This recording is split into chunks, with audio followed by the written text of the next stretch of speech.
about that? Welcome in, everybody. It is a Friday.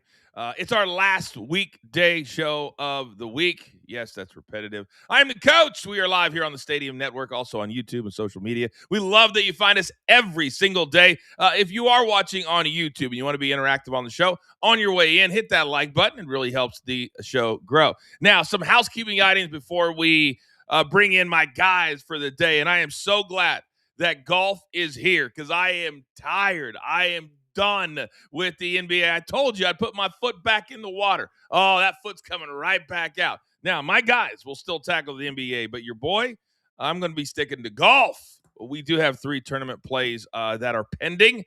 We're up big in 2 of them from Wednesday's show. And also the other one were right there. So I've got 3 more round picks today. Our schedule always super busy here at the brand. In addition to the morning show, we have the podcast around 11:15 a.m. Eastern time. We've got my SiriusXM show at 2 o'clock to 4 o'clock Eastern time off the ropes. And if you missed the Coach and Bro show yesterday, I encourage you to catch it on demand on our BTT YouTube page. Now, news of the day. Well, the Dodgers, the rich just keep on getting richer. Kyle Tucker, I didn't realize that he was the best player next to Shohei Ohtani because the Dodgers, they will now put him next to Shohei Ohtani. 4 years, $240 million as he was the number 1 free agent on the market. So he's getting paid, and the Dodgers are going to get better after winning the World Series.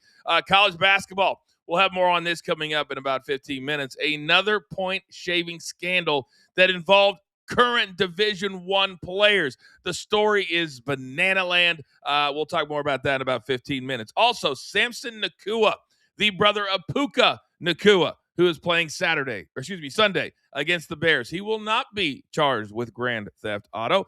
Apparently, when he took a Lakers player's car a few weeks ago, he thought it was his brother's because his brother has the same make and model. Now, it begs the question, how was he able to drive it? I guess that little nugget did not come out in the police report, but he will not be charged. So that is a good thing for the Nacua family. And now Puka can be clear-headed as he goes into Chicago, which, by the way, we will break down all 4 games on today's show, 2 on Saturday, 2 on Sunday, and also focus on 2 big games in the National Basketball Association. All right, I believe that is all the housekeeping that I need to do. I'm in a good mood today, a little bit under the weather, but that's where I need all of you. I need my people. I need my company. Right on time. Let's beat the books. Let's go.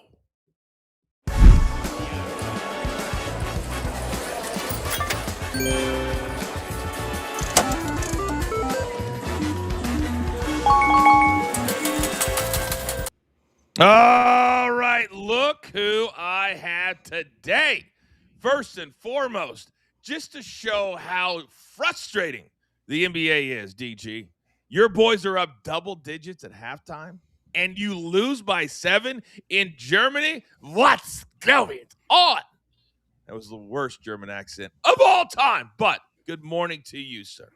Morning, Coach. Morning, guys. Yeah, we suck again. Like, that's what we know in Memphis. Like, it just happens. But I want to give a special shout out. It's my wife's birthday today, and so my beautiful wife, happy birthday for sure for me. Wow, Raphael Clapp, happy birthday for putting up with your ass. She deserves a happy birthday. My goodness. That's awesome. That's awesome. I love birthdays around here. Next, he's got the best damn beard in the game. Also, his company is one of my new sponsors on my Sirius XM radio show. Yes, if I have to read one more Prize Picks read, my head's going to pop off my shoulders. Soupy, good morning.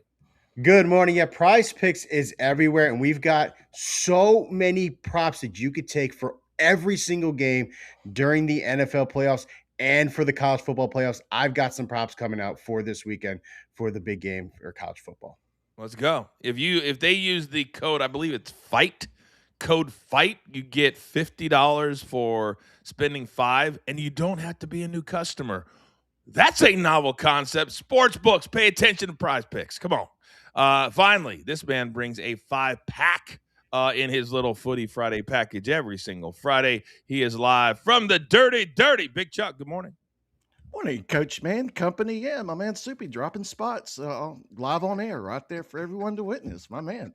Hey, a big weekend ahead. I can't wait to get it going. Big week of soccer, some NFL football. I mean, what more could you ask for? What more could you ask for? That's exactly right. And that's where we start today. So we got 4 really smart minds, but do we have 4 guys with guts, with a little bit of dig down deep, back out of the corner?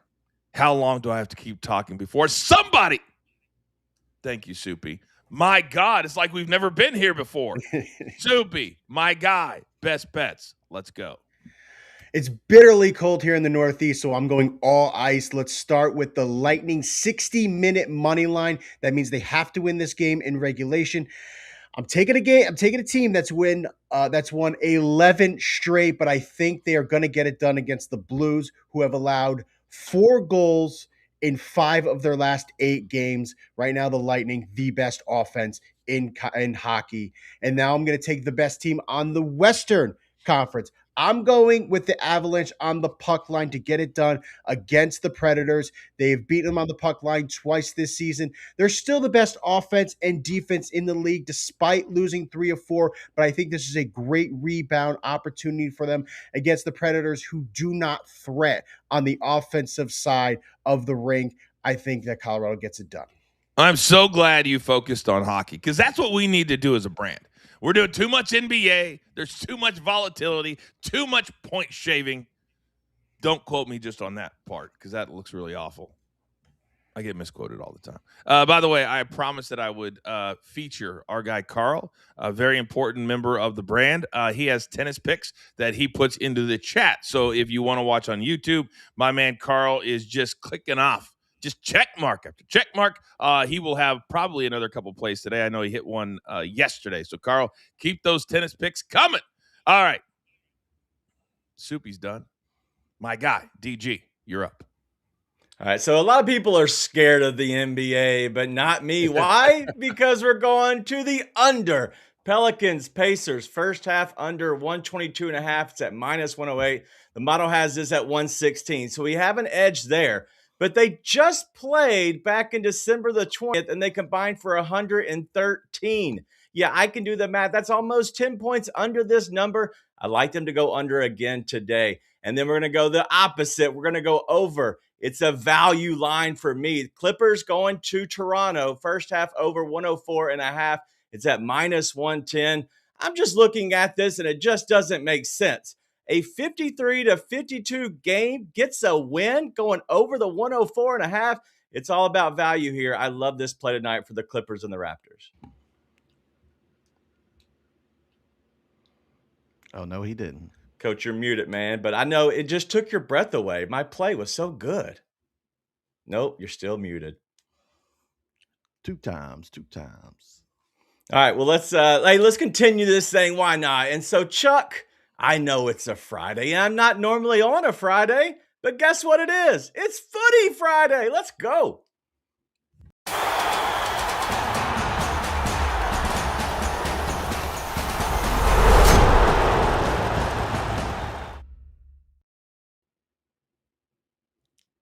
Guess who's back? Chuck's back. Chuck, I know you have some banger after banger, so let's give it to the good people.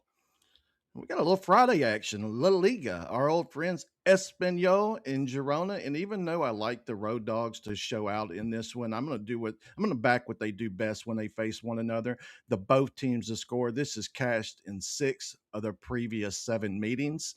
Saturday, Bundesliga, Hoffenheim, Leverkusen. And these are my auto plays of the weekend. The first half over 1.25. That way, if there's only one goal, you get half your stake back. Plus, I think we could see both teams to score in the first half and the over 3. These two have produced at least 3 goals in 9 straight in 16 of their previous 19 affairs.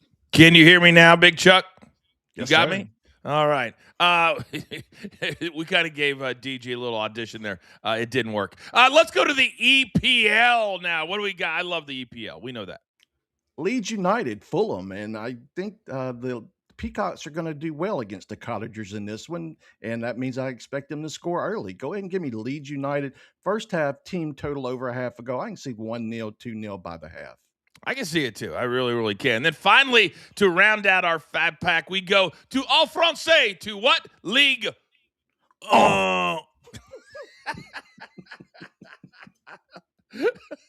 That worked better than I thought. What do we got in this league? Toulouse, Nice, and with Toulouse ever allowing or conceding, shall I say, 1.3 goals per match, and Nice allowing 1.8 per fixture. I'm going to go ahead and back another both teams to score as we close out Footy Friday. Yeah, we're kind of halfway through. For those people who don't do a lot of soccer betting, first of all, come here. Second of all, they play almost all year round, from like August to June. So we're only like halfway through this thing. All right. I have 3 plays coming out of the Sony Open. And apparently Big Cheesy wants to be a part of it because guess what? I have the exact same guy that Big Cheesy put into the chat. He likes Harry Hall over Taylor Pendrith. And remember, in golf, guys, every book will have different matchups. It's not universal. Usually you get to Saturday or you get to Sunday, and it's guys that you're playing with. So I don't mind Harry Hall over Taylor Pendrith at -125 because I like Harry Hall over Corey Connors. That's what my book has. Harry Hall got off to a great start. I think a top 20 pre-tournament was great for Harry Hall. We also have 3 plays for the tournament that is pending. 2 of them are the 2 guys I have right here. JJ Spawn, our U.S. Open champion, currently. He got off to a great start. What did I tell you guys on Wednesday? Fade Colin Morikawa until you don't need to fade Colin Morikawa. He got off to a +272 start. So JJ Spawn in that bet is already up by 6 after 1 round. We're going to double down. He's going to beat him in 18 holes today as well. Then Ben Griffin. I almost went with Ben Griffin in my one and done. Almost went with him. And I said, no. Let me go with Hideki, who shot a -1, also a pending bet for us. But I like Ben Griffin today over Russell Henley. Now, both guys played very, very well on Thursday. Ben Griffin shot a 7 under 63. Russell Henley shot a 5 under 65. But Ben Griffin is dialed in. So I love him, and I love the number at -104 today. Those are 3 round 2 plays. Actually 4 if you count Big Cheesies coming out of the Sony Open in Hawaii. Oh, by the way, Scotty Scheffler, he will get his season underway next week at the American Express. DG, real quick, because we're going to be getting into the NFL games. I went and looked at the oh, wow. Big Cheesy disagrees. He does like JJ Spawn's pick, but he hates the Henley pick. And if I wasn't so under the weather today, DG, I would challenge your boy. But yesterday, I don't know if you guys saw it, our 2 resident idiots, Mikey P and Brandon, they literally had 2 showdowns, 2 different games, and they split. Only those 2 clowns could split a showdown. And how many of them do you think has sent over the money for the merch that we gave away yesterday, DG? 0, Coach. We know it's 0. What would you do, Soupy? He would be put on Apparently, mute. Yeah, you put yourself on mute. Apparently. You got to be kidding me right now. I would personally make a trip to both of their houses and sit in their front door. Yeah, but that would require multiple flights because they live in the point of the principle. When you owe someone money, you get the money. The point of the principle? Yes, it is. The point of the principle, carry the 2. Okay. All right, gentlemen, well done. We still have a lot to get to here on a Friday, and a Footy Friday, I might add. We're going to be breaking down all 4 of the divisional games this weekend, and let me give you a little bit of a tease. It's going to be cold, and colder, but not a ton of snow. So take that into account. Also, coming up on the other side, another point shaving scandal, this time in China and right here in the United States. We're going to tackle it all coming up. Just settle in. We love to laugh. We love to learn. We love to educate. We love to entertain. This is Coach and Company, as always, live right here on Stadium. Come on back.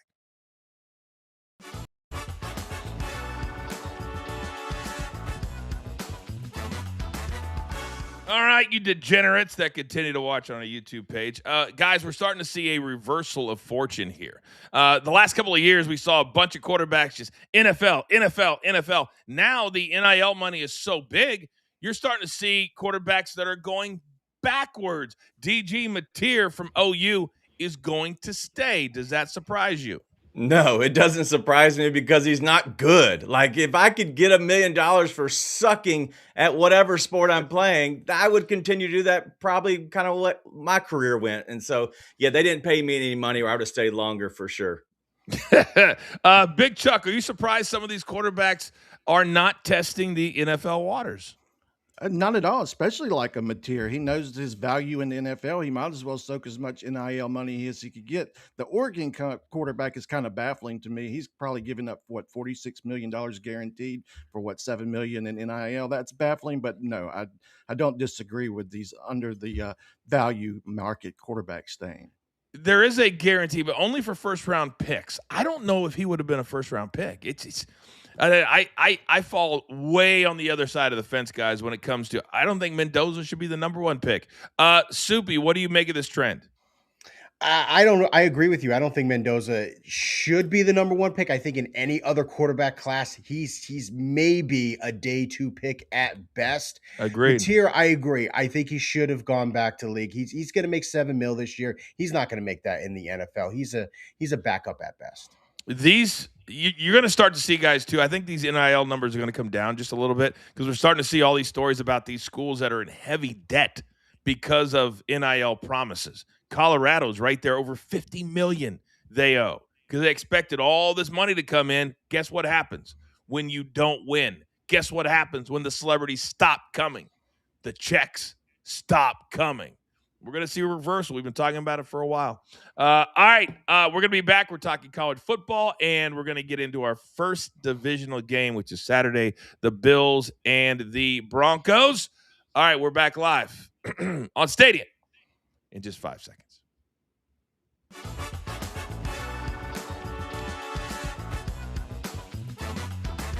Okay, welcome back, everybody. I am the coach. This is Coach and Company live on Stadium, Prime Video, DirecTV, YouTube TV.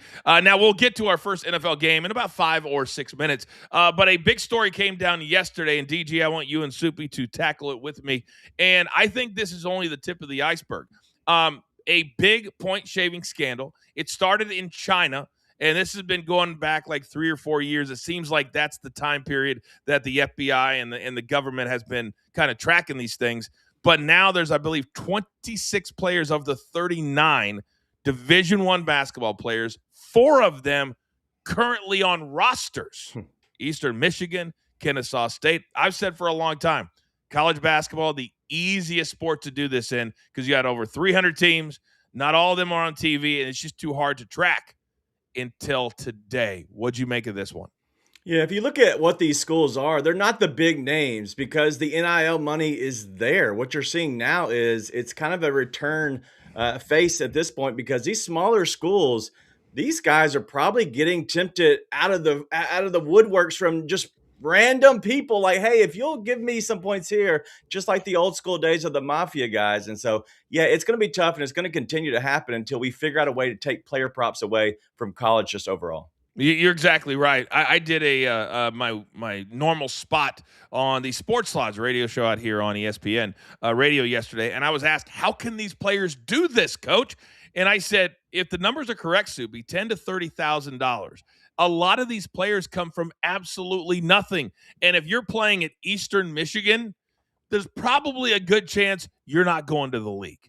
And so to get this money in your pocket, seems like it matters more than doing the right thing and just enjoying college basketball. I think a lot of people believe that now in the new landscape of college sports that everybody's getting paid, but that's not the case, especially with these smaller schools. And I'm not blaming the surge in popularity of sports betting because point shaving has been going on since sports have been going on. There's been point shaving scandals in each and every decade going back to the 50s. So I agree with DG when he said that player props in college sports needs to be cut. There are a lot of states that do that, but I think it needs to be universal.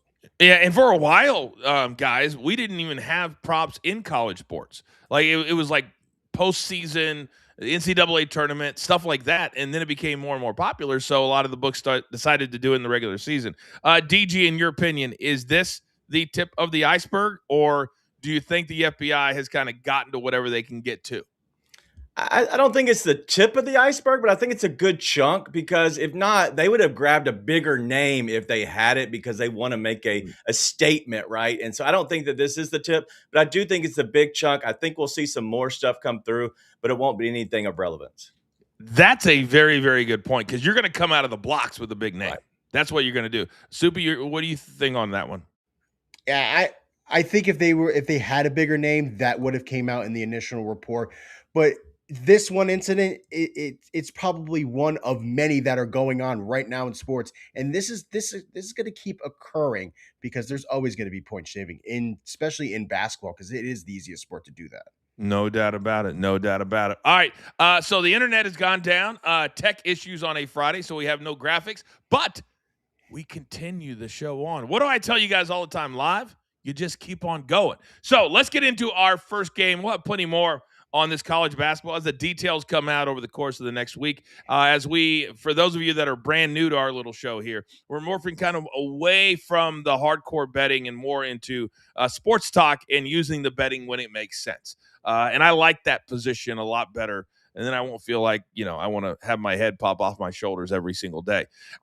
Gentlemen, divisional weekend in the NFL. And the marquee matchup in the AFC clearly is in Denver. And as I was doing my research for this game, I realized that Denver is going to be cold but above freezing. That's a big, big deal. The Broncos, only one loss. Oh, look, graphics are right back. Only one loss since September 29th. And that was to Jacksonville. And Jacksonville, they're not even in the playoffs anymore. So the Broncos, are we sleeping, DG, on this team as a very clear-cut number one seed? I think we are sleeping on them, but I still want to continue to sleep on them. Like, push the snooze button. I think that Buffalo is the team that's here to wreck everything and just kind of say, hey, we kind of just did not produce and perform throughout the regular season, but now we're firing on all cylinders. I think that they can take down Denver in Denver, and I don't think it's going to shock everybody, but I think it might shock some people for sure. Well, I just said Jacksonville was the only team to beat them there since September 29th, or period. The Bills just beat Jacksonville, Soupy, last week by 3. So I don't know if you can take anything away from that, but I know this, that for whatever reason, the Broncos, I think they set an NFL record, if not tied it, for being behind in the most wins in a season. They were behind in double digits, and they still won all these games, only 3 losses, 14 wins. So does that help the Broncos winning a lot of games from behind, Soupy? Because we know the playoff games are always up and down, emotional affairs. And a lot of the last week's playoff games were like that. And thank you for opening up the wound, Coach, from the Giants absolutely collapsing against the Broncos. But I feel like this is Josh Allen's time. He doesn't have to go through Kansas City, Cincinnati, Baltimore. I feel like this is his time. And last week he faced the top run defense in the league. James Cook was not a factor. Now the Broncos are second in run defense. James Cook is not going to be a factor. This is on Josh Allen's shoulders. He had 2 rushing touchdowns, a passing touchdown. I'm seeing similar stats for this game, and I'm seeing a similar score. It was 27-24 in favor of the Bills with Jacksonville last week. I think it's going to be a similar score. This is going to be a close game. Yeah, I think so too. And I would lean into the Josh Allen anytime touchdown. I haven't looked at the numbers. We're going to probably have something on demand tomorrow. I would go anytime touchdown, DG. I would go maybe rushing yard for him. And then I would also fade, to Soupy's point, James Cook. Where would you go as far as players are concerned in this game? Yeah, I think you have to go in that direction as well. But I do think that you could look at Josh Allen. His touchdown is at minus 105. You're talking about a great number there. Just looking at these live, I think that the rushing yards could be it because his rushing yard is 36.5.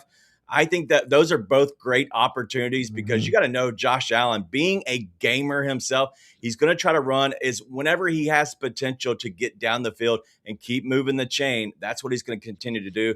He gets his nose somehow, some way into the end zone at minus 105 is a great look. And it doesn't seem like there's room there, Soupy, for his passing props because I love what DJ said. And basically the translation is he wants to do everything in his power to will his team to victory. And that is using your legs, and that is inside the 10. We saw last week he had an 8-yard quarterback sneak. It was bananas. So now this week, though, the Broncos have a really, really good defense. And if we know this, then the Broncos know this. How much pressure do you think is on Josh Allen right now?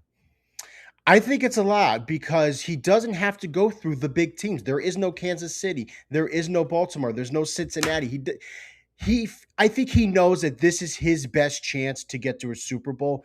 And I think he won his first road playoff game. He got that off his back. So I think now he's got a little bit of momentum. He's not going to take shots down the field. He's going to keep it close, keep it within some slants, just try to move the chains, move the offense because he knows how good this defense is. But I feel like this is Josh Allen's time.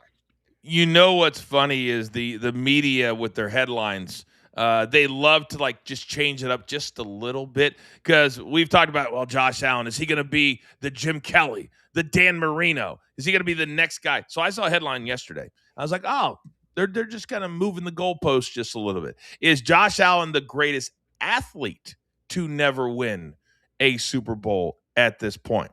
And I would say no, Lamar Jackson is. But it does bear it out, DG, that Josh Allen is no longer a young quarterback. Josh Allen is no longer, oh, hey, he's fantastic. They're great in Buffalo. If he doesn't get a chip and get a chip soon, then all of the good mojo and selling all the seats in a new stadium and all that goes away if you don't bring one home to a franchise that is over. Yeah, the Bills Mafia is expecting some kind of championship soon, and they might go through table after table, but they might be crazy, but they're also going to be crazy for their player and Josh Allen. This is his best opportunity to do it. This isn't his best team, though, and that's the problem here. He doesn't have the wide receivers that are surrounding him that are really just jumping off the table, and so at that point, I do like Buffalo, but it's not about the Bills as much, Coach. It's more about fading Bo Nix. I don't believe in Bo Nix. I don't believe in this Broncos team. They've been behind way too many times and been rescued out just as the Tampa Bay Bucks were, and we saw how that ended. You notice we haven't talked about any players other than Bo Nix for the Denver Broncos because all year, nothing happened to where you can have any data, Soupy, to say, yep, let's go Courtland Sutton over. No, you can't do that with this team because you just don't know how they're going to win the game. All right, it is now prediction time for this first game on Saturday. Soupy, I'm going to start with you. Taking the Bills. I think Josh Allen gets it done. Okay, I kind of wanted 30 seconds, but that's okay. What do you think about give me a score. What does the total come into play for you? I think it's going to be the similar score as it was with Jacksonville. It was 27-24. I think we're going to see something similar. I think it'll be 27-21 Bills. Okay, Bills and barely the over. DG, what about you? I'm going to go Buffalo 24, Denver 17. I just think that they get it done there in Mile High. There's no reason that I'm going to back a Bo Nix-led team ever. It does seem like a risky thing to do because there's such a difference between the regular season and the postseason. There's a big difference. The Bills, sometimes it's a good thing when you have a wild card game that's highly competitive, goes right down to the end, and you get the dub. The Broncos, they've been sitting for 2 weeks. Yes, that helps with injuries. Yes, that helps with those types of things.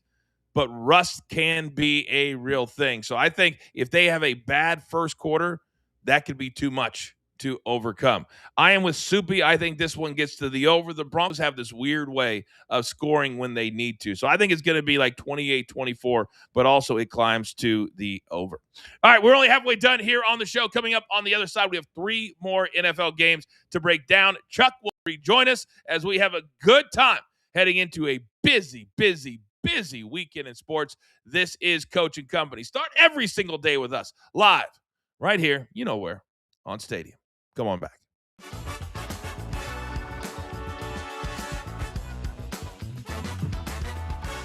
All right, you degenerates that continue to watch on our YouTube page. it's been kind of a resurgent year for Seahawks quarterback Sam Darnold. And we know what happened last year in Minnesota. Great regular season guys, and then dropped the ball literally at the end of the year and then in the playoffs. But the end of this season, DG, has been awesome. And it feels like it's his year. And I'm talking about Sam Darnold. And there are reports now that the injuries he's been dealing with, he is expected to play tomorrow. Knowing that news, how much does that do for the confidence, DG, of the Seattle Seahawks? Well, I think you have to look at Seattle and think, oh my God, our quarterback might not be playing because he's questionable, but now they're saying he is going to play. A little freak out moment for sure for the fans. But I think that you have to look at Sam Darnold. He keeps shutting us up and proving over and over that he is a true winner and that those ghosts are way behind him. But I still think that San Francisco finds some kind of way to stay close enough. I think Sam Darnold and them figure out something, but I don't trust Sam Darnold completely just yet. All right, we're going to get completely into this game in about 60 seconds or so. Soupy, just for the Darnold news, help them a lot emotionally? It does, because he's been their leader all season, and I didn't have confidence in him going into this year, but he has outseeded the expectations, especially with how last year went in Minnesota. He made JSN the best wide receiver in the league. So having him in that lineup, yes, ton of confidence. I agree. Big Chuck, let me come over to you because it's very, very hard to get over that proverbial emotional hump, especially the way things went last year. Do you think he can get it? Because they had an off week too, just like Denver. Oh, absolutely. Seahawks are just playing a little possum, just trying to give the 49ers a little hope. Yeah, Mr. Darnold, he'll be just fine. Oh, my God, you are one of a kind. All right, it's time to tackle 3 big games in the National Football League. Also, 2 big games in the National Basketball Association. Also, we recap our best bets, and I promise with everything that I have that the betting gods are going to stop with the 500 days, stop with the bad beats that everybody is having. We're back live. Let's go. 5 seconds.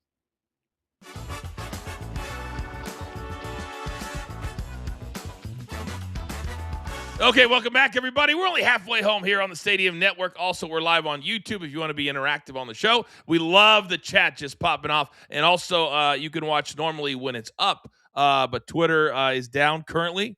But also this week, if you're a Verizon customer, you dealt with the BS of that, which I am.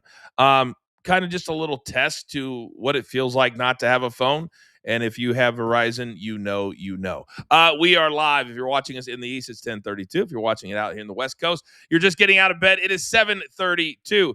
So 3 more games. We already talked about Buffalo and Denver, but now let's go to the marquee matchup, guys, on Saturday night. And this is a rematch from just a couple of weeks ago when they were playing for the number 1 seed. Everything was on the line. San Francisco had just scored 42 points to beat the Chicago Bears. And they went DG to Seattle and laid the proverbial egg. I believe that game was in San Francisco. Either way, they scored 3. And that is fresh in their minds. This game 1,000% will be in Seattle. I know that. So it's a full touchdown spread. Why do you think it is so high in such an important game?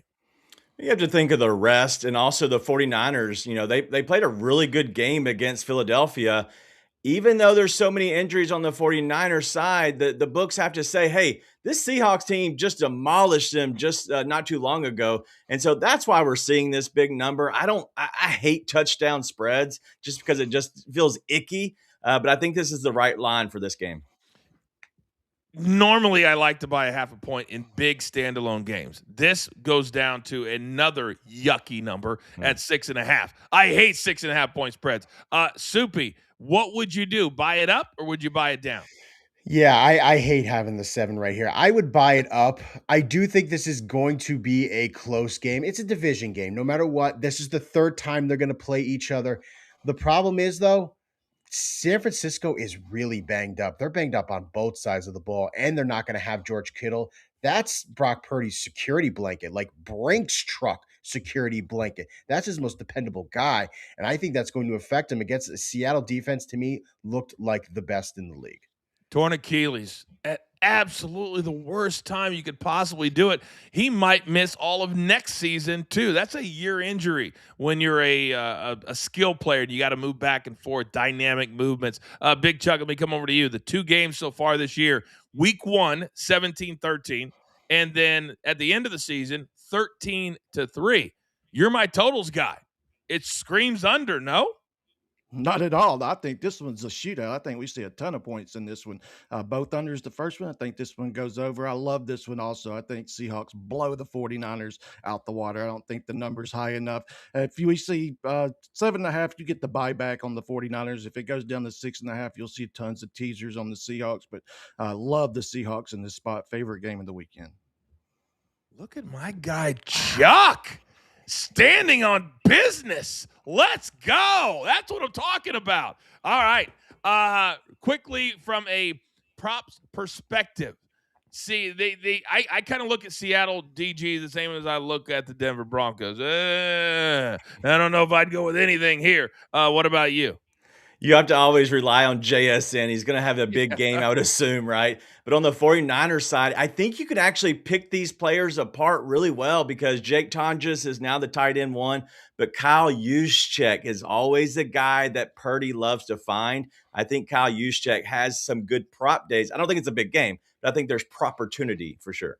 Opportunity. I love that word. CMC is another guy, Soupy, that we always look at. I faded him last week on his receiving yards, and I looked really good until both teams needed to drive the field at the end of the game. Then he just took over. That could happen again here. Do we lean into CMC or do we fade CMC? I'm leaning into CMC without Kittle. I wouldn't be surprised if he goes to screen passes, shorter passes to CMC, and let his athleticism do his thing and try to push the ball that way. I'm definitely going to take McCaffrey's receptions in this game. Yeah, he cashes over for receptions. He cashes over for receiving yards.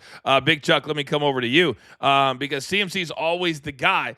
But with Kittle out, I think the wide receivers for San Francisco a little bit underrated. Is that crazy?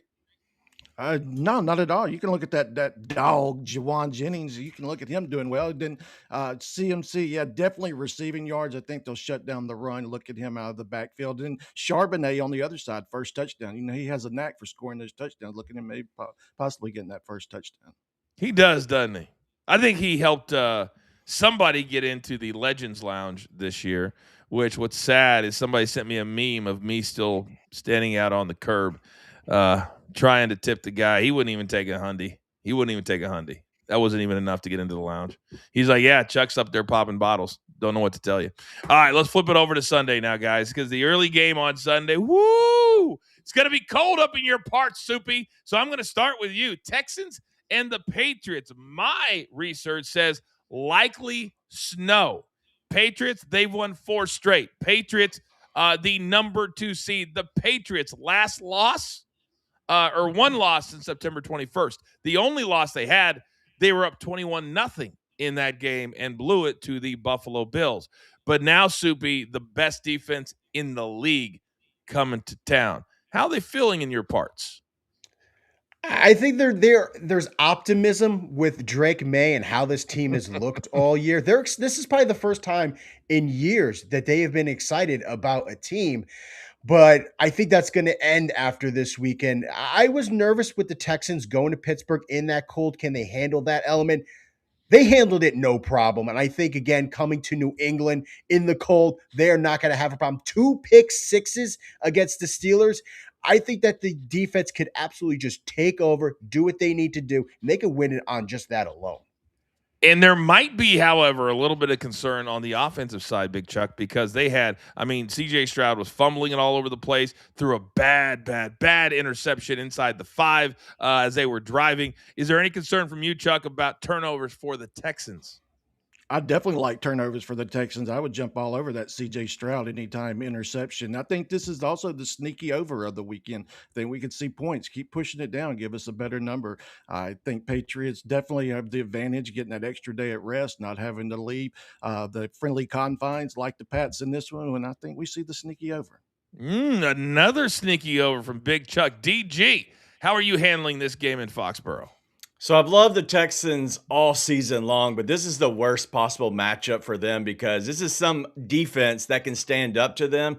I think there's a way in a world where we see Drake May get out of the backfield instead of using his arm, starts to use his leg. And so because of that, I think he gets it on the ground and I think he gets the rushing yards. And that's the reason this game kind of gets a 10-point win by the Patriots against the Texans here.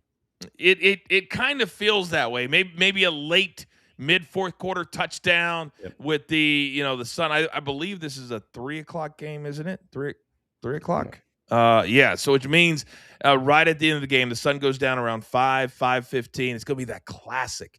You're gonna be man. Remember when Tom Brady did this? Remember when? That's how you're gonna feel. It's a resurgence in New England. I would love to see Pat's Bills for the AFC Championship. I would love to see that. All right, let's flip it over to the final game. And we know we have two resident huge Bears fans here at the brand. Mikey P, of course, with the stupid tattoo, and then Brandon, who is also a Chicago guy. The Rams, they play in beautiful SoFi Stadium, TG. It's a fast track. It's a great stadium, but they're not playing there this week. They're going to frigid Chicago. The Bears, a big win last week over the Green Bay Packers, riding that momentum. So, DG, they are a home dog. And the Rams have not been great going on the road, barely beating the Panthers a week ago. Make this number make sense to me. I cannot make this make sense. Like, I was shocked when it was the hook, the 3.5 for the Bears, who are the home dog. I don't know why this is. And so that scares me to the fact is it's got to be the Rams in this game. I think that they somehow have the vet leadership and the Iceman. I've said it all week and I'm going to continue to say it. I think he thaws out in this game and just completely turns into Cinderella. Oh my God. If I have to see this one more freaking time, I'm going to lose my mind. I mean, literally lose my mind. The Iceman. Who named him the Iceman anyway? Where did he get that at? He did. Oh, he named himself the Iceman. I think so. Yeah. I mean, as you guys know, I'm not really one for nicknames and using them, but I mean, I guess if he really wants to do that. Soupy, you didn't like that joke? It was okay. It's a par. Subpar? Did you say subpar? Subpar. Wow. Interesting. Coming from you. Your take on this one, Soupy? My trepidation with taking the Rams is just how bad that Matthew Stafford plays in the cold. When it comes to road games, outdoor games, that's where he struggles. He's got to lean on Kyron Williams in that run game, and that defense just has to be able to pressure the Chicago. But the problem is Chicago's offensive line is really good. They keep Caleb Williams upright for the most part. I think this is going to be a close game. I think that the Chicago covers, but I think it could be the Rams getting a last-second field goal to win this game.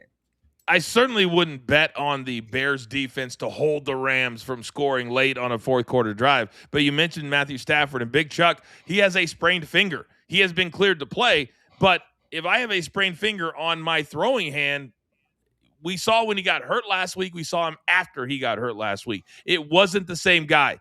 Any concern from you? Not at all. It seems like he always has a spring finger at some point during the season. He's always got the wrap on his hand. But no, beginning of the week, I like the Bears, but as it progresses, we get closer to Sunday. I'm liking the Rams in this spot. I think this is the under of the weekend. That high total keeps coming down. I think we see limited points. Definitely like the Rams. You give me McVay on one side versus Ben on the other. No, I'm going straight with the Rams on this one. I haven't had much luck against the Bears as of late with the Packers, but this is the spot with the Rams. I'll give you the last 15 seconds, DG. Agree with him? I do agree with him. And I know it's in Chicago, and I know their fans are crazy, but I think they completely go home in tears, frozen tears, Coach. Oh, frozen tears. The leadership part of me wants the Bears to win. The diabolical side of me who would love to see the Rams. I like that side.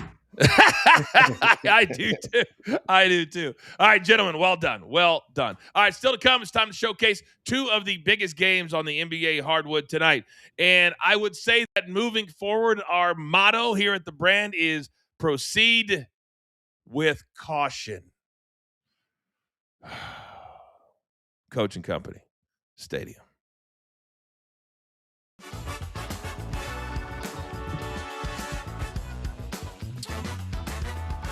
All right, boys, we know that the NBA trade deadline is coming, and there's some big names that have been rumored to be on the move. DG, you're my NBA guy.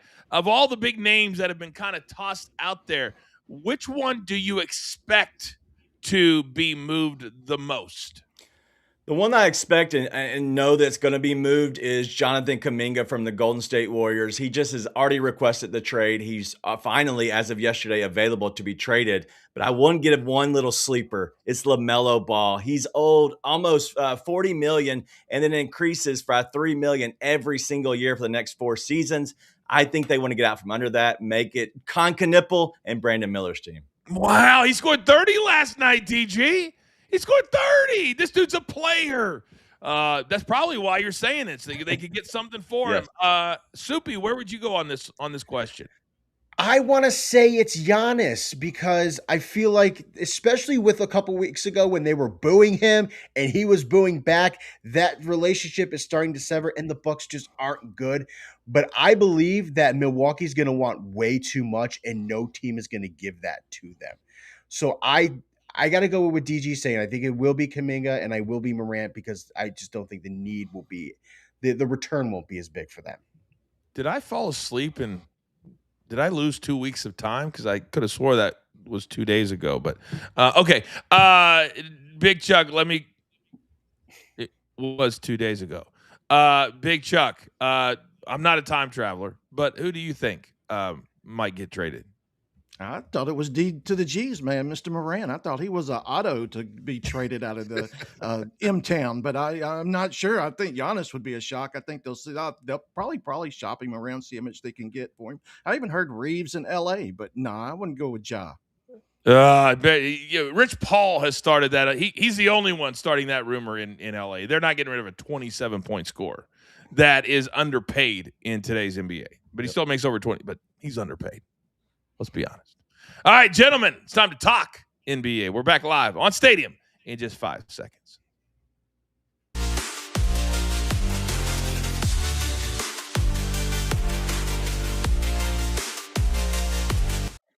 Okay, welcome back, everybody. It is Coach and Company. I am the coach here on Stadium, YouTube, and social media. By the way, do not forget that most weekdays, including today, we will have a supporting podcast where we just talk sports. 11:15 a.m. approximately today. Also, 2 to 4 Eastern time. It is Off the Ropes on Sirius XM, channel 156. Now, gentlemen, the NBA, I think the hierarchy is starting to realize, hey, we're 30, 40 games in. It's time for us to show why we were predicted in such a spot. One of those teams, DG, is the Cleveland Cavaliers. And tonight they are getting 2.5 because one of the other teams is the Philadelphia 76ers playing very, very good basketball. What's your take on this matchup tonight, 7 Eastern time? Yeah, I'm looking at this line and the 2.5 for the Cavs, who just beat them 2 days ago, 135 to 107. It doesn't make sense to the fact that they're getting the number. I know that stinks and it smells fishy, but I still like the Cavs. They've beaten them both times they played this year. 76ers are playing better, but not as good as the Cavs. He's right, Soupy. It makes note 133 to 107 2 days ago. Your take. They could be playing to the fact that there are a lot of guys hurt on Cleveland, and that's been the problem for them all year, is that they've not had their full lineup on the court for most of this season. But you can't ignore the fact that they just demolished them. Yeah, I agree. Give me the Cavs tonight. I look at totals all the time, Chuck. We love totals in the NBA, but right now it's so – and this – I mean, you don't see anybody on social media bragging about a hot streak. I think everybody is struggling right now to figure out this NBA. What about you? Absolutely. And especially it comes down to the lineups. You really never know who's going to play. The NBA is so last minute. You really need to wait and take in on all the information as much as possible. This one, though, the total really sticks out to me. I think the first one was higher scoring. I think we see more of a defensive battle in this one, circling the under between these two. Yeah, 240. That's kind of been the trend this year when you have these back-to-back games against the same team. I like that the NBA is doing it. It saves travel for certain teams. But then there's other times where it doesn't make sense. Cleveland has had that on their schedule 2 in a row.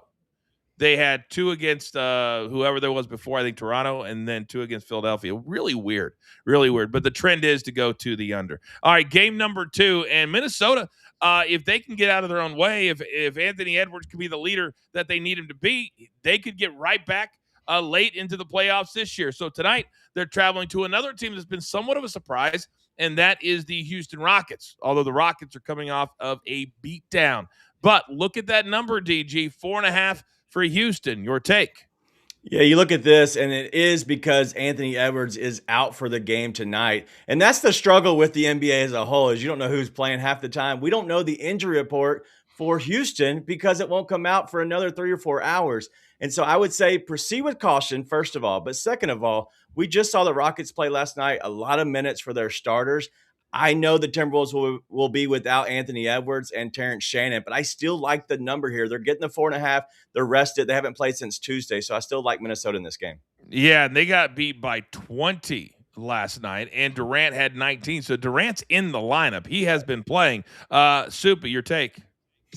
I think there's few players in the NBA that heavily impact their team.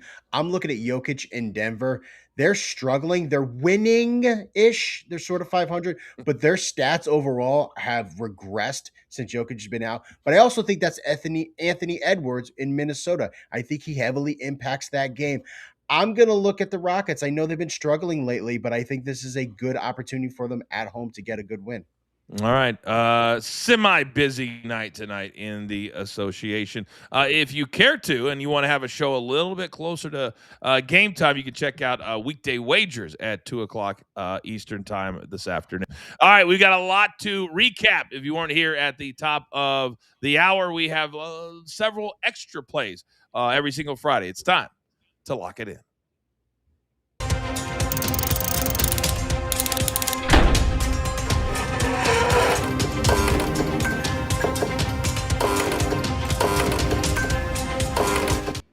All right, we've got soccer, we've got golf, we have hockey, but we're going to start on the hardwood. DG, let's go.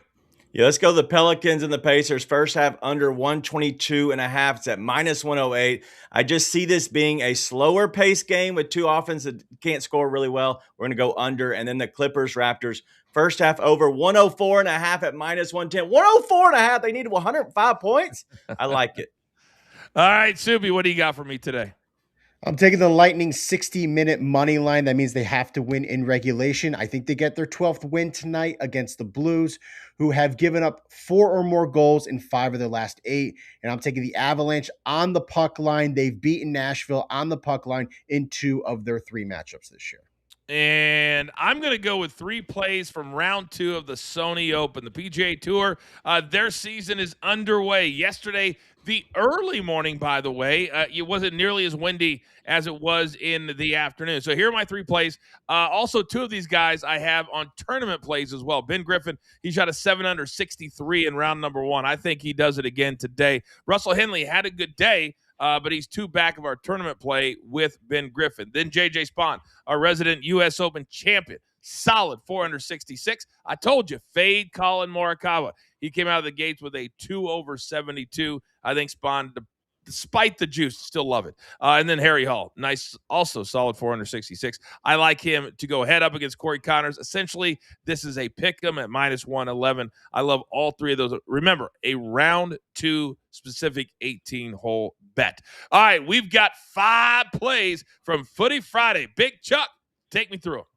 Hey, we start today. La Liga, our old friends Espanyol Girona. I think we see a 1-1, 2-1 either way type of match in the both teams to score. Saturday, Germany, Bundesliga, Hoffenheim, Leverkusen, my auto plays of the weekend. The first half over 1.25. I see a 1-1 type first half and the over 3 full-time goals, 2-2 type final score. Then we go to the EPL, Leeds United, Fulham. I like the Peacocks to score in the first half. Leeds United first half, team total over half a goal. And lastly, France League. Toulouse, Nice, the both teams to score. Another spot where I think we see a 2-1 either way, 2-2 or 1-1 at worst. All right, I absolutely love it. So Friday and Saturday for for Footy Friday. All right, a couple of housekeeping before we get out of here. Carl, our tennis handicapper from the chat, he has this play, and I don't even know if it makes sense to throw it up. It may look horrible. We can try it. Today's tennis picks: Iva Jovic against Elisabetta Socioretto. Can you spell that, Soupy? Over 18.5 games. There it is right there. Plus Sebastian Baez against Jakub Mincic, over 20.5 games. You put that together, plus 116. I think in the dog days, which in the betting world is like April to August, we've got to start our contest for Soupy to spell things and give away merch. I feel like that has to happen because that would be a great one right there. Second you, grade Carl. spelling bee running up. All right, it's Friday, guys. A lot of things are on the tube or on the streaming services this weekend. DG, what are you going to be watching the most? I'm watching Traders. That's not sports, but Traders. The episodes, I believe it's 4 and 5, just came out last night. I can't wait to watch them. It's a very popular show. Subi, what about you? I wish I could just sleep until Monday till my Hurricanes play the Hoosiers on Monday. Wow. And the reasoning that you're a fan is just, it's next level kind of emotional. Big Chuck, talk to me. Yeah, our guy been shouting out Trader, our guy Seabass. I'm going to check that out also. But it's all about NFL football this weekend. It has to be. Yeah. By the way, Seabass's wife is on Traders. And if anybody ever watched her on Real Housewives, like I did, you know she is perfectly made for the Traders show. If you know, you know. Gentlemen, have a great weekend. Producer man, you know what time it is. Give me that one shot. It's now time for all of you to go out into the world. Be kind to one another. Be nice to each other. And pick each other up. And remember, this is fun. We're having a great time. It's going to be a great, great year. And I promise you, next week, it's going to be an eventful week here at the brand. In the meantime, there's only one thing left to do. And I believe you all know what that is. You've got your marching orders. Let's take all of these tickets straight to the pay window. My entire team, love them all. TG, Soupy, my guy Big Chuck, and producer man always behind the scenes making the show look like $1 million. We grind for you so we can win with you. It's what we're all about every single day. Write it down. This is Coaching Company, live as always, right here on Stadium. Have a great weekend.